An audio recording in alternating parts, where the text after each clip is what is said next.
ఇప్పటికే గ్రామాలలో నేను సర్పంచ్ పోటీ చేస్తా. ఒక్కొక్క ఊర్లో అయితే నేను ₹1,00,00,000 ఖర్చు పెడతా. ఏం ఉండదల్లా, ఏం లేదు. ఒక సర్పంచ్ గెలిస్తే ఊర్లో ఇసుకని నమ్ముకోవాలి, మట్టని నమ్ముకోవాలి, అక్రమంగా క్రషర్లను నమ్ముకోవాలి, లేకపోతే అక్కడెక్కడో సర్కారు భూములలో కబ్జా చేసుకొని ఏదైనా వెంచర్లు చేసుకునేటువంటి దగ్గర 4 డబ్బులు వసూలు చేసుకోవాలి. ఇంతకంటే ఎక్కువ సర్పంచ్ చేసేది ఏమీ లేదు. కానీ ఒక్కొక్క సర్పంచ్ పదవికి కోట్ల రూపాయలు ఖర్చు పెడుతున్నారు. ఇజ్జత్కి వాడు ఎక్కడో దొంగతనంగా సంపాదించుకున్నాడు వచ్చి సర్పంచ్ కోసం చేస్తే వేరు విషయం. గ్రామాల్లోకి వెళ్తే వాడు ఏదో దొంగ పనులు చేసి, లంగ పనులు చేసి, ఇక్కడ భూములు అక్కడ భూములు ఇంకేదో వ్యాపారం చేసుకొని ఆ గ్రామ పంచాయతీకి వచ్చేటువంటి ఏవో పనులు, గ్రామాల్లో వచ్చేటువంటి చిన్న చిన్న కాంట్రాక్ట్లు వేసుకుంటే ఏం మిగిలే. కానీ కోట్ల రూపాయలు ఖర్చు పెట్టాల్సినటువంటి పరిస్థితి వచ్చింది.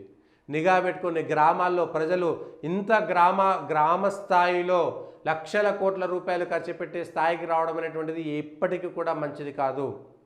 ఎప్పటికీ మంచిది కాదు. ఏదో ఒక్క పూట తిని తాగిపించారంటే కొంతవరకు అర్థం చేసుకోవచ్చేమో, కానీ కోట్ల రూపాయలు, ఒక 2,000, ఒక 1,000 ఉన్నటువంటి దగ్గర అయితే కోట్ల రూపాయలకి వెళ్ళిపోయింది. 1000 లోపు ఉన్న చోట అయితే 25-30 లక్షలు లేకుండా, హైదరాబాద్ చుట్టుపక్కల అయితే ఇక అది అంతమే లేదనుకోండి.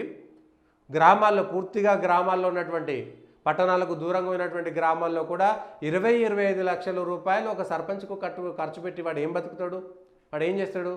సర్పంచ్ ఆ ఖర్చు పెట్టిన పైసలు ఆ ఊర్లో ఏం చేయాలి? ఇసుకని నమ్ముకోవాలి, మట్టిని నమ్ముకోవాలి, కంకరని నమ్ముకోవాలి, మొరవని నమ్ముకోవాలి, గుట్టలు నమ్ముకోవాలి, దేవాలయం భూములను కబ్జాలు చేసుకోవాలి, లేకపోతే పూరంబోకు భూములన్నింటినీ కూడా దొంగతనంగా రిజిస్ట్రేషన్లు చేసుకోవాలి.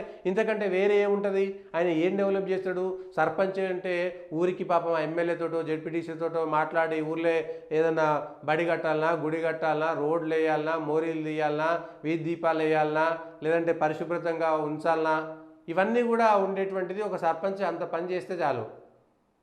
సర్పంచ్ అంటే కూడా 4 కార్లు వేసుకోపోవాలి, 3 బండ్లు వేసుకొని పోవాలి, సర్పంచ్కు లేకపోతే విలువ లేదనేటువంటి పరిస్థితి.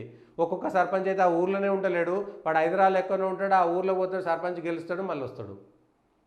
ఇట్లాంటి పరిస్థితులను లోకల్ బాడీ ఎన్నికలకు సంబంధించినటువంటి సందర్భం వచ్చింది కాబట్టి గ్రామాల్లో ఉండేటువంటి ప్రజలు, ప్రతి గ్రామం తెలంగాణలో ఇక తాగుడుకైతే ఏ ఊరికి పోయినా వైన్ షాపు, లేదంటే తాగకపోతే వాడు మనిషి కాదంటూ చూస్తున్నాడు. ఎమ్మెల్యే ఎలక్షన్లకు తాగిపిస్తారు, ఎంపీ ఎలక్షన్లకు తాగిపిస్తారు, ఇప్పుడు సర్పంచ్ ఎన్నికలకు తాగిపిస్తారు. ఊర్లలో పోరగాళ్ళంతా తాగుడుకు బానిసైపోతున్నారు.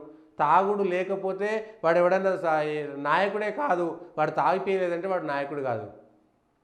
ఊర్లో 100 మంది యువకులు ఉంటే 98 మంది యువకులు తాగుడుకు బానిసలైపోయారు. అలవాటు పడడం కాదు, బానిసలైపోయారు.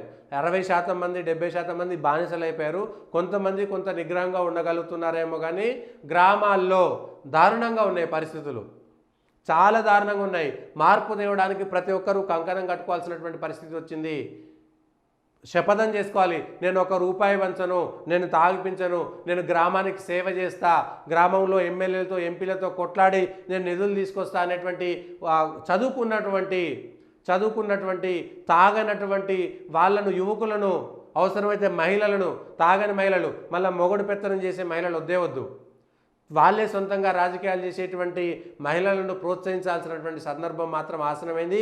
ఇప్పటి నుంచే, ఇవాళ నుంచి ఒక 4 నెలలకో 5 నెలలకో ఎన్నికలు పూర్తవుతాయి. దసరాకో దీపావళి వెళ్ళిన తర్వాత ఎన్నికలు వస్తాయి కాబట్టి ఖచ్చితంగా గ్రామాల్లో ఉన్నటువంటి ప్రజలారా మీరంతా అవసరమైతే ఏకగ్రీవ ఎన్నికలకు వెళ్ళిపోండి. వార్డు మెంబర్కి వచ్చేదేముంటుంది? 3-4 పోటీ చేస్తారు. ఎందుకు 3-4 పోటీ చేయడం?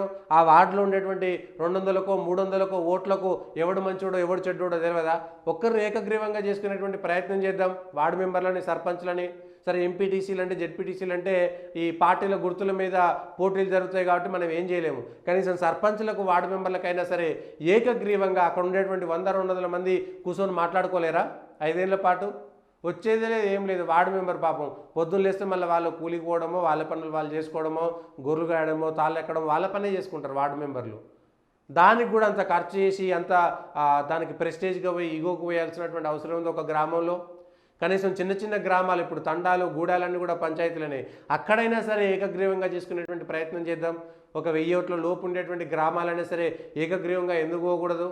సో దయచేసి గ్రామాల్లో ఉండేటువంటి ప్రజలు ఈ విషయాలన్నింటిపైన మేము తాగిపియము, మేము తినిపియము, మేము పైసలు పంచము, మేము గ్రామం కోసం మాత్రమే కొట్లాడతాము, ఈ గ్రామ అభివృద్ధి కోసం మాత్రమే కొట్లాడతాము, అవినీతి చేయము అనేటువంటి వ్యక్తులను సర్పంచులుగా గెలిపించి ఏకగ్రీవంగా చేసుకునేటువంటి ప్రయత్నము, వార్డు మెంబర్లుగా చేసుకున్నటువంటి ప్రయత్నాలను దయచేసి మిగిలినటువంటి వాళ్ళ పెత్తనాలను తగ్గించేటువంటి ప్రయత్నం చేద్దాం.